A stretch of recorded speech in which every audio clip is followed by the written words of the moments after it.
कहानी की शुरुआत होती है जहाँ पर पहली बार एक लड़की बिना अंडरवेयर के सो रही थी। जब ये लड़की गहरी नींद में थी तो तभी कोई इसका ब्लैंकेट खींच देता है। इस चीज़ से उसकी आंख खुल जाती है और जैसे ही वो चेक करने के लिए उठती है तो तभी कोई पीछे से उसके बालों को पकड़कर उसे बेड पर पटक देता है। और ऐसा करने वाला और कोई नहीं बल्कि उसका पिता था। लड़की अपने पिता से पूछती है कि क्या बात है, लेकिन उसका पिता कोई जवाब नहीं देता और अपनी बेटी के शरीर पर गंदी नज़र डालता है।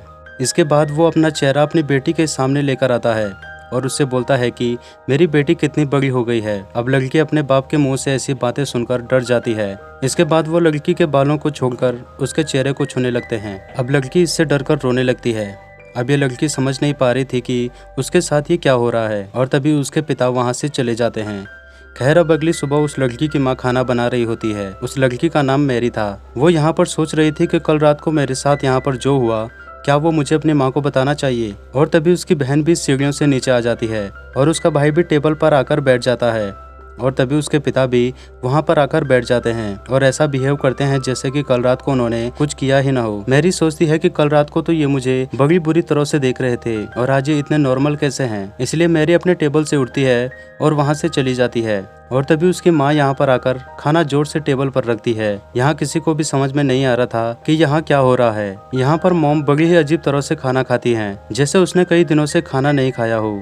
मॉम की ऐसा हरकतें देखकर उसके बच्चे डरने लगते हैं। अब उसका बेटा भी खाने को उगल देता है और कहता है कि खाने में बहुत ज्यादा नमक है और अब मॉम उसी खाने को उठाकर पागलों की तरह खाने लगती हैं। अब यहाँ पर बात यह है कि इस फैमिली के साथ इतनी अजीब अजीब चीजें क्यों हो रही हैं। दरअसल ये लोग जब से नए कॉटेज में शिफ्ट हुए हैं उनके साथ ऐसी अजीबोगरीब चीजें हो रही हैं। उनके पड़ोसी कभी उनके आंगन में अजीब से स्टैचू लगा देते हैं तो कोई सुबह उनके घर के सामने कोई मरा हुआ जानवर लटका देते हैं और पिता हर रात अपनी बेटी के साथ अजीबोगरीब हरकतें करता है। मॉम सुबह सुबह अजीब जानवरों की तरह खाना खाती है। वो अपना खाया हुआ खाना अपने बेटे को खाने के लिए देती हैं, लेकिन बेटा नहीं खाना चाहता। वो अपने डैड की तरफ देखता है। डैड कहते हैं कि अगर तुम नहीं खाना चाहते तो मत खाओ। ये बात सुनकर मॉम डैड को गुस्से से देखती हैं। इसके बाद खाने को टेबल पर फेंक देती हैं और प्लेट्स को भी नीचे फेंक देती हैं। इससे बच्चे बहुत डर जाते हैं और मॉम उन पर चिल्लाने लगती हैं। मॉम अपने बेटे से कहती है कि जो मैं बनाती हूँ उसको चुपचाप खा लिया करो। वो इतनी जोर से चिल्लाती है कि उनका बेटा डर के मारे रोने लगता है। उन्हें समझ ही नहीं आ रहा था कि ये हो क्या रहा है, लेकिन ये तो अभी बस शुरुआत थी। मेरी बाथरूम में गर्म पानी से नहा रही थी और तभी उसके पास आकर कोई खड़ा हो जाता है। जब वो शीशे को साफ करती है तो वो डर जाती है। उसकी जुड़वा बहन उसे डरा देती है, लेकिन उसकी बहन उससे सिर्फ मजाक कर रही थी।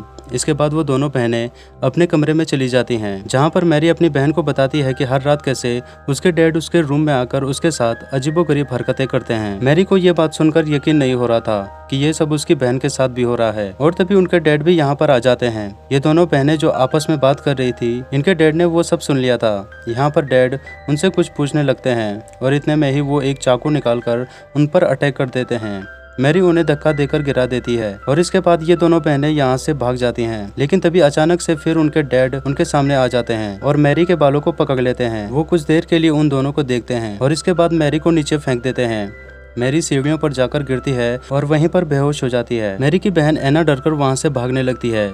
जब वो पीछे मुड़कर देखती है तो वो पाती है कि उसके डैड उसके पीछे नहीं आ रहे हैं। डैड स्टोरेज रूम में जाते हैं और वहाँ से एक बड़ा सा हथौड़ा लेकर बाहर आते हैं। दूसरी तरफ मैरी को भी होश आ जाता है और वह अपनी बहन को ढूंढने लगती है और तभी उसे लगता है कि जैसे उसके पीछे कोई है और जब वो पीछे मुड़कर देखती है तो वो पाती है कि उसके डैड हथौड़ा लेकर उसके पीछे खड़े थे। अब वो हथौड़ा लेकर मैरी पर हमला करने ही वाले होते हैं कि तभी एना जोर से चिल्लाती है, जिससे डैड रुक जाते हैं। एना एक बेड से अपने डैड के ऊपर जोर से मारती है, लेकिन उसके डैड को कुछ भी नहीं होता और इसके बाद वो उस पर भी हथौड़े से हमला करते हैं। लेकिन एना नीचे झुक जाती है और हथौड़ा दरवाजे पर लग जाता है और तभी नीचे से एक जानी पहचानी सी आवाज आने लगती है। वो आवाज किसी और की नहीं होती बल्कि उनके डैड की थी, जो कि ऊपर आ रहे थे। डैड की आवाज सुनकर यह आदमी हथौड़े को नीचे फेंककर दूसरे रूम में चला जाता है और तभी डैड ऊपर आते हैं, जो कि काफी डरे हुए थे। वो अपनी बेटियों को देखते हैं, जो कि उनसे डरकर पीछे हट रही थी। डैड का पैर हथौड़े पर आता है और वो उस दीवार पर हुआ बड़ा सा छेद भी देखते हैं। डैड अपनी बेटियों से कहते हैं कि क्या तुम दोनों यहाँ पर लड़ाई कर रही थी, लेकिन वो दोनों कोई जवाब नहीं देती और तभी उनका भाई कमरे से निकलकर वहाँ पर आता है। मैरी और एना उसे भागने के लिए कहती हैं और तभी एक औरत उस हथौड़े को उठा देती है जो कि उनकी माँ थी। उनके डैड मुड़कर अपनी वाइफ को देखते हैं जो कि उनके पास आती है और अचानक से उन पर हमला करने लगती है। डैड उसे रोकने की कोशिश करते हैं लेकिन वो उन्हें धक्का मारकर नीचे गिरा देती है। यहाँ पर मॉम बहुत ही एविल सी स्माइल करती हैं और टूटे हुए कांच पर पैर रखकर अपने रूम में चली जाती है और तभी फिर से नीचे से एक औरत की आवाज आती है जो कि कोई और नहीं बल्कि उनकी असली मॉम थी। वो ऊपर आती हैं और उन सब से पूछते हैं कि यहाँ क्या हो रहा है, लेकिन सब उनसे डरने लगते हैं। डैड डरते हुए रूम का दरवाजा खोलते हैं लेकिन रूम में कोई भी नहीं होता। लेकिन डैड फ्लोर पर पड़े हुए हथौड़े को देखते हैं, जिसके बाद वो अपनी बेटियों के पास जाती है और उनसे पूछती है कि यहाँ क्या हुआ। लेकिन एना और मेरी अपने मॉम से डर रही थी। अब अगले दिन डैड अपने भाई को घर बुलाते हैं। उनका भाई चर्च का एक फादर था और अगले दिन वो इनके घर आता है। फादर उन्हें ऐसी ही अजीब घटनाओं के बारे में बताता है, लेकिन उसका भाई इन सब पर विश्वास नहीं करता था। रात को ये लोग डिसाइड करते हैं कि ये लोग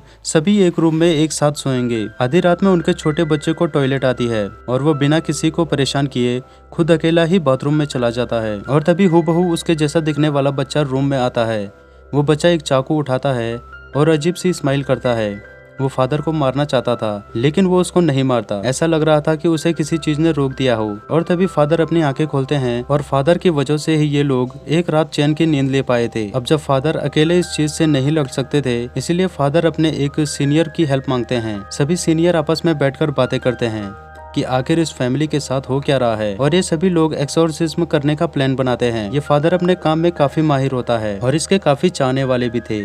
शाम को फादर की टीम उनके घर जाने के लिए निकलती है, लेकिन रास्ते में एक कौवा उनकी गाड़ी के कांच पर अटैक करके उसे तोड़ देता है, जिससे गाड़ी का बैलेंस बिगड़ जाता है और गाड़ी एक गड्ढे में जाकर क्रैश हो जाती है। दूसरी तरफ डैड अपनी बेटी मैरी को बेड से बांध देता है। यहाँ पर मॉम उसे समझाने की कोशिश करती है, लेकिन वो कहता है कि ये सब ठीक करने का बस यही एक रास्ता है। यहाँ पर आधी रात में फादर खून से लथपथ होकर उसके घर पर आते हैं और बताते हैं कि सभी फादर्स मर चुके हैं, इसलिए अब जो भी करना है हमें ही करना होगा। यहाँ पर मैरी को बेड से बंधा हुआ देखकर वो अपना काम करना चाहते थे, लेकिन उसमें इन्हें डर लग रहा था क्योंकि लास्ट टाइम जब इन्होंने एक्सोर्सिज्म करने की कोशिश की थी तो उस शैतान ने फादर की पूरी फैमिली को मार दिया था। उन्हें डर लग रहा था कि कहीं फिर से ऐसा न हो जाए और अगर ऐसा हुआ तो वो अपने भाई की फैमिली को भी नहीं बचा पाएंगे और इस बात का पछतावा उसे पूरी जिंदगी रहेगा। लेकिन उसका भाई अपने घुटनों पर बैठकर उससे भीख मांगता है कि तुम कुछ भी करो, हमें इस शैतान से लड़ना ही होगा वरना वो हम सभी को मार देगा। ये बात सुनकर फादर कैंडल जलाता है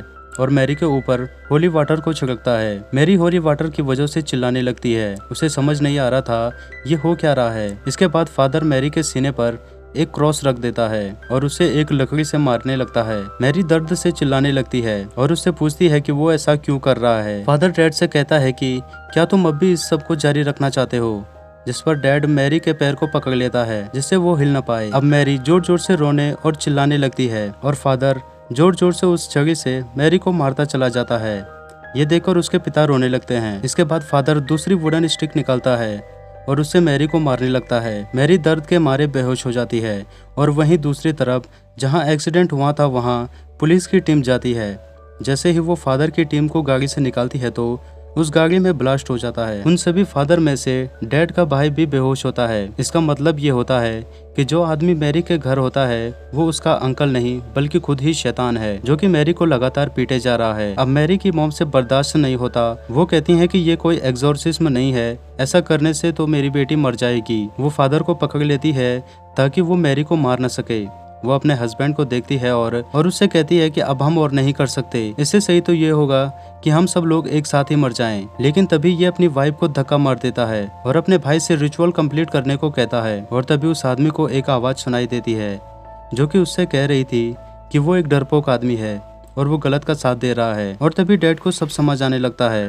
वो अपनी वाइफ का गला दबाने लगता है और फादर एक खतरनाक सी स्माइल करता है। अब वाइफ एक कांच के ग्लास को उठाती है और अपने हस्बैंड के सर पर दे मारती है, लेकिन वो भी अपनी वाइफ को दीवार पर पटक देता है जिससे कि उससे बहुत चोट आती है।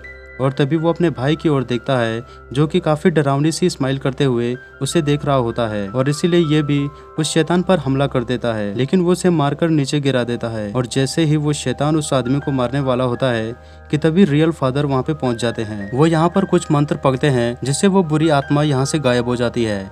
मैरी बुरी तरह से जख्मी हो गई थी।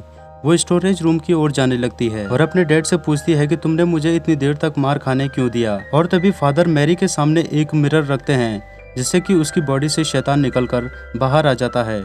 फादर उस शैतान को अपने शरीर के अंदर लेता है और अपने भाई से उसे मारने के लिए बोलता है, जिस पर उसके भाई टूटे हुए क्रॉस को उसके सीने में घुसा देता है, जिससे फादर और वो शैतान दोनों ही एक साथ मर जाते हैं। और इसी के साथ इस मूवी का भी यहाँ पर एंड हो जाता है। तो दोस्तों उम्मीद करता हूँ कि आपको ये एक्सप्लेनेशन पसंद आई होगी। अगर वीडियो अच्छी लगी हो तो वीडियो को लाइक और चैनल को सब्सक्राइब जरूर करें।